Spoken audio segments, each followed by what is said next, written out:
മലപ്പുറം ജില്ലയിൽ അനധികൃതമായി പ്രവർത്തിക്കുന്ന എല്ലാ ക്വാറികളും അടപ്പിക്കാൻ നിർദ്ദേശം. മന്ത്രി പി കെ കുഞ്ഞാലിക്കുട്ടിയാണ് ജില്ലാ കളക്ടർക്ക് നിർദ്ദേശം നൽകിയത്. പാണക്കാട് മണ്ണിടിച്ചിലിന് പിന്നാലെയാണ് നടപടി. ശിവദാസ് കന്മനമുണ്ട് തത്സമയമായി വിവരങ്ങൾ നൽകുവാനായി. ശിവദാസ്, കഴിഞ്ഞ ദിവസം ഉണ്ടായ മണ്ണിടിച്ചിൽ നമ്മളെല്ലാം തത്സമയ ദൃശ്യങ്ങളെല്ലാം പ്രേക്ഷകരിലേക്ക് എത്തിച്ചതാണ്. അതിനെല്ലാം കാരണം ഇത്തരത്തിലുള്ള അനധികൃത ക്വാറികളുടെ നിർമ്മാണമാണ് എന്ന് നമുക്ക് മനസ്സിലാക്കാൻ സാധിക്കും. ആ സാഹചര്യത്തിൽ തന്നെയല്ലേ ഇത്തരത്തിലൊരു നടപടി?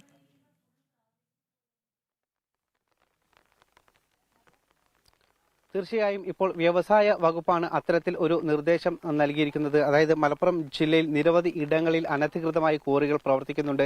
ആ ക്വാറികളുടെ നിർമ്മാണ പ്രവർത്തനങ്ങൾ നിർത്തിവെക്കാനാണ് നിർദ്ദേശം നൽകിയിരിക്കുന്നത്. ഇതുമായി ബന്ധപ്പെട്ട നിർദ്ദേശം ജില്ലാ കളക്ടർക്ക് നൽകിയിട്ടുണ്ട്. അതോടൊപ്പം തന്നെ നടപടി എടുക്കാൻ SP-ക്കും നിർദ്ദേശം നൽകിയിട്ടുണ്ട്. കാരണം നമ്മൾ കഴിഞ്ഞ ദിവസങ്ങളിലൊക്കെ കണ്ടതാണ്, പാണക്കാട് മണ്ണെടുത്ത് ഒരു ക്വാറിക്ക് സമീപം മണ്ണെടുത്ത് അവിടെ നിന്നും ആ കുന്ന് ഇടിഞ്ഞ് താഴേക്ക് വരുന്ന ദൃശ്യങ്ങളൊക്കെ നമ്മൾ പ്രേക്ഷകരുടെ മുൻപിലേക്ക് എത്തിച്ചതാണ്.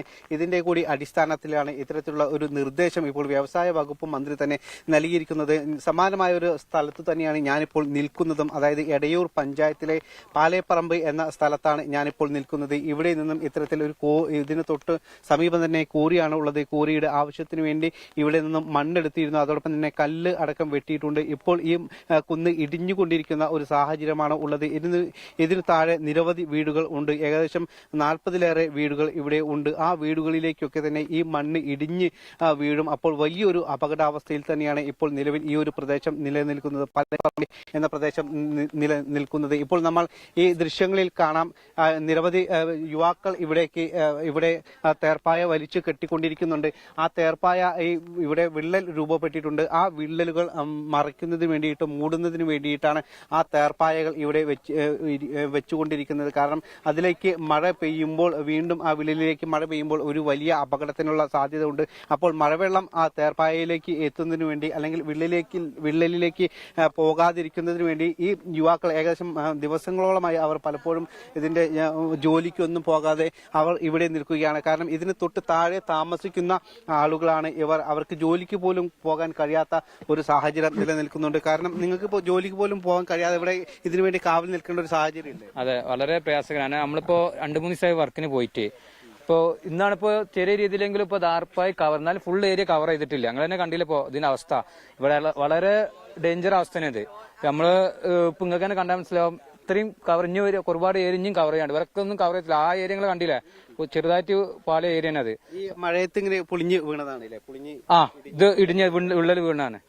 ചെറിയ ഗർത്തമാണ്. ഇപ്പൊ അങ്ങനെ ഡെയിലി ദിവസം കൂടുന്നതോളം, മഴ കൂടുന്നിടത്തോളം ഇതിന്റെ വ്യാപ്തി കൂടുകയാണ്. ഇതിനടിയിൽ വെള്ളം കൂടി നിൽക്കുമ്പോൾ ഒരു ഇടിച്ചിലുണ്ടായി കഴിഞ്ഞാൽ കുറെ പ്രദേശത്തേക്ക് ഇതിപ്പോ നമ്മൾ ചുറ്റുഭാഗത്ത് ഒരു 10 വീടുണ്ട്. അതില് അപ്പുറത്ത് ഇപ്പൊ നമ്മളൊരു ടോട്ടൽ ഒരു 500-600 വീടുള്ള ഏരിയയാണ്. ചെറിയൊരു നമ്മൾ ആദ്യം ബാധിക്കുന്ന 10-60 വീടുകൾക്കാണ് ഇത് ബാധിക്കുക. പിന്നെ ഇതിന് ഫോഴ്സിനനുസരിച്ചാവും, നമുക്ക് ബാക്കിയൊന്നും പറയാൻ പറ്റില്ല.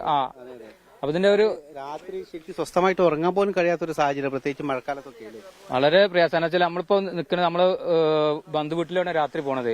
അപ്പൊ നമുക്ക് നമ്മളെ സ്വന്തം വീട്ടിൽ തന്നെ സ്ഥിരം നിൽക്കാൻ പറ്റാത്തൊരവസ്ഥനെ. ഇപ്പൊ ഇവിടെ ഒരുപാട് കിടപ്പിലായ രോഗികളൊക്കെ ഉണ്ട്. അവർക്കൊന്നും വേറെ വീട്ടിലോട്ട് മാറി പോകാൻ പറ്റാത്തൊരു സിറ്റുവേഷൻ ഇപ്പൊ ഇനി ഇത് എത്ര ദിവസം, ഇന്നൊരു ദിവസം വരെ നമുക്ക് കുഴപ്പമില്ല. ഇത് എത്ര ദിവസം നമ്മൾ വേറൊരു വീട്ടിലോട്ട് മാറി നിൽക്കും, അതിന്റെ ഒരു ബുദ്ധിമുട്ട് വളരെ പ്രയാസകരമാണ്. രാത്രി കഴിഞ്ഞാൽ നമ്മൾ വേറെ വീട്ടിലോട്ട് ഒരു കണക്കുണ്ടാവില്ല എത്ര ഒരു വീട്ടിൽ നിൽക്കണത്. 1-2 ജോലിക്ക് പോകാൻ പറ്റുന്നില്ല, വേറെ വീടുകളിലേക്ക് മാറി നിൽക്കേണ്ട ഒരു സാഹചര്യം എന്ന് പറഞ്ഞാൽ വലിയ ബുദ്ധിമുട്ടാണ്. നിങ്ങൾക്ക് മനസ്സിലാവില്ല. ഇപ്പൊ ഈ മുതലാളി ഇവിടെ നമ്മുടെ നാട്ടുകാരനൊന്നുമല്ല, ആള് കടങ്ങാത്തോണ്ടുള്ള ടീമാണ്. ഇവരെ ഒരു ഫുഡും കഴിച്ചാൽ ഇവര് സ്വസ്ഥായിട്ട് ഇവരെ വീട്ടിൽ അന്തിയുറങ്ങുന്നുണ്ട്. ഇപ്പൊ നമ്മളെ ഒന്നും അറിയാത്ത നമ്മളെ പോലത്തെ പാവങ്ങൾ അതിൽ ബലിയാടാവണത്. നമുക്ക് നമ്മളെ വീട്ടിൽ നിൽക്കാൻ പറ്റാത്തൊരു സാഹചര്യമാണ്. രാത്രിയൊക്കെ ഓടിപ്പോകാൻ പോലും അതെ, ചെറിയ പിഞ്ചു കുഞ്ഞുങ്ങളും വൃദ്ധരായ ഉമ്മമാരും ഉപ്പന്മാരും അതുപോലെ പ്രായമുള്ള രോഗികളൊക്കെ ഉള്ള ഒരു ഏരിയ നമ്മുടെ ഏരിയ. അപ്പൊ അതിലൊക്കെ വളരെ പ്രയാസമാണ്. അപ്പൊ ഉന്നത ഉദ്യോഗസ്ഥർ എത്രയും പെട്ടെന്ന് ഒരു നടപടി സ്വീകരിക്കണം എന്നാണ് നമുക്ക് പറയാനുള്ളത്. തീർച്ചയായും ആര്യശ്രീ, അതുതന്നെയാണ്. കാരണം നാട്ടുകാർ പറയുന്നത് വലിയൊരു പ്രതിസന്ധി തന്നെയാണ് അവർക്കുള്ളത്. കാരണം ഓരോ നിമിഷവും ഈ മല ഇടിഞ്ഞുകൊണ്ടിരിക്കുന്നു, ഈ കുന്ന് ഇടിഞ്ഞുകൊണ്ടിരിക്കുകയാണ്. ഇവിടെ നിന്ന് വീണ്ടും മണ്ണ് എടുക്കുമ്പോൾ അത് വലിയൊരു അപകടത്തിലേക്ക് നയിക്കാനുള്ള ഒരു സാഹചര്യവും സാധ്യതയും ഒക്കെ ഉണ്ടാകുന്നു. അത്തരത്തിൽ വലിയൊരു പ്രതിസന്ധിയിലാണ് ഇതിന് താഴെയുള്ള ആ വീടുകളിൽ താമസിക്കുന്ന ആളുകൾ ഉള്ളത്. അവിടെയുള്ള യുവാക്കളാണ് ഇപ്പോൾ ഇതിന്റെ മുകളിൽ ഈ തേർപ്പായ ഇട്ടുകൊണ്ടിരിക്കുന്നത്, ഈ പായ ഇതിന്റെ മുകളിൽ ഇട്ടുകൊണ്ടിരിക്കുന്നത്. അതായത് വെള്ളം വരാതിരിക്കുന്നതിന് വേണ്ടിയിട്ടാണ് അവർ ഇത്തരത്തിൽ ചെയ്തുകൊണ്ടിരിക്കുന്നത്. അങ്ങനെ വലിയൊരു കടുത്ത പ്രതിസന്ധിയാണ് ഉള്ളത്. വലിയ വിള്ളലുകൾ ഉണ്ട്. വലിയൊരു പ്രതിസന്ധി അവർ ഉണ്ടാക്കുന്നത്. ഇനി ഒരു മഴ പെയ്യുകയാണെങ്കിൽ ഇത് വലിയൊരു ദുരന്തത്തിലേക്ക് കടക്കാനുള്ള ഒരു സാധ്യതയൊക്കെ ഉണ്ട്. അതുകൊണ്ട് തന്നെ അടിയന്തരമായി ഭരണകൂടം ഒരു ഇടപെടൽ നടത്തണം എന്നുള്ളതാണ് ഇവർ പറയുന്നത്. ഈ പ്രദേശവാസികളൊക്കെ കഴിയുന്നത്. കാരണം നിരവധി രോഗികൾ അടക്കമുള്ളവർ ഇവിടെ താമസിക്കുന്നുണ്ട്. കുട്ടികൾ ഉണ്ട്, സ്ത്രീകൾ അടക്കമുള്ള ആളുകൾ ഉണ്ട്. അവർക്കൊന്നും തന്നെ എങ്ങോട്ടും പോകാൻ കഴിയാത്ത ഒരു സാഹചര്യമുണ്ട്. ഇപ്പോൾ തന്നെ ഈ യുവാക്കൾ തന്നെ ഏകദേശം ഒരാഴ്ചയോളമായി പലപ്പോഴും അവർക്ക് ജോലിക്ക് പോകാൻ കഴിയാതെ അവർ ഇവിടെ നിൽക്കുകയാണ്. ഇതാണ് ഇവിടുത്തെ സാഹചര്യം. അജയശ്രീ, ശരി. മലപ്പുറം ജില്ലയിൽ അനധികൃതമായി പ്രവർത്തിക്കുന്ന എല്ലാ ക്വാറികൾക്കും അടപ്പിക്കാൻ നിർദ്ദേശം നൽകിയിട്ടുണ്ട്. മന്ത്രി പി കെ കുഞ്ഞാലിക്കുട്ടിയാണ് ജില്ലാ കളക്ടർക്ക് നിർദ്ദേശം നൽകിയത്. ശിവദാസ് കന്മനമാണ് തത്സമയ വിവരങ്ങൾ നൽകിയത്.